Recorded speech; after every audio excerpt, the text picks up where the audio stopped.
बिस्मिल्लाहिर्रहमानिर्रहीम। Light up में हम आपको वेलकम कहते हैं।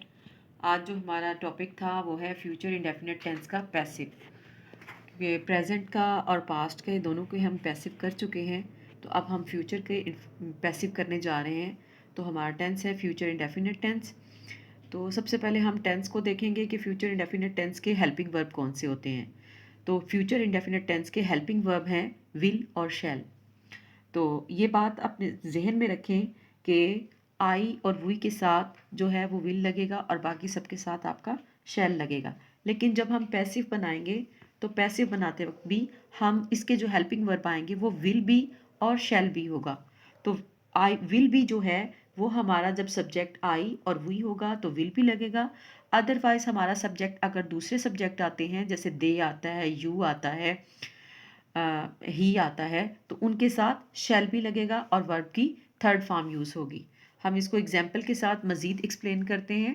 जैसे he will cancel the paper. अब यहाँ पे ये हमारे पास फ्यूचर इंडेफिनिट टेंस है। फ्यूचर इंडेफिनिट टेंस में हमें विल का तो पता चला और दूसरा ये है कि इसमें वर्ब की फर्स्ट फॉर्म आती है।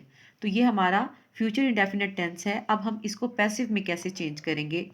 तो जैसा कि मैंने पहले भी बताया था कि जो उसका सब्जेक्ट है वो ऑब्जेक्ट में चला जाएगा और जो ऑब्जेक्ट है वो सब्जेक्ट की रिप्लेसमेंट में आ जाएगा। तो अब यहाँ पे जो हमारा द पेपर है ये हमारा सब्जेक्ट में चला जाएगा।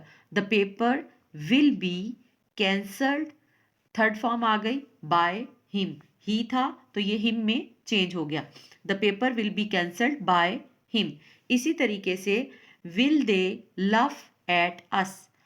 अब ये क्वेश्चन है, तो एक बात ज़रा गौर से देखिएगा कि जब आप विल बी का इस्तेमाल करेंगे, अगर वो नॉट में आ जाता है, सेंटेंस हमारे पास नेगेटिव में आ जाता है, तो फिर हम विल नॉट बी करेंगे। और अगर शुरू में आ जाता है तो फिर हम विल को या शैल को हम शुरू में लगाएंगे, उसके बाद हम उसका सब्जेक्ट यूज़ करेंगे और उसके बाद हम नॉट लगा के फिर बी का इस्तेमाल करेंगे। अब जैसे will they love at us, तो हम इसका बनाते हैं शैल वी। अस था यहाँ पे, तो ये सब्जेक्ट जब इधर आ जाएगा, ऑब्जेक्ट जो है वो इधर आ जाएगा, सब्जेक्ट की जगह बनेगा, तो वो फिर वी में चेंज हो जाएगा। शैल वी बी। लव था तो लव थर्ड फॉर्म यूज हो जाएगी। एट, बाय, दे था तो ये देम में चेंज हो जाएगा। तो shall we be loved at by them. तो इस तरीके से हमारा ये पैसिव बनेगा।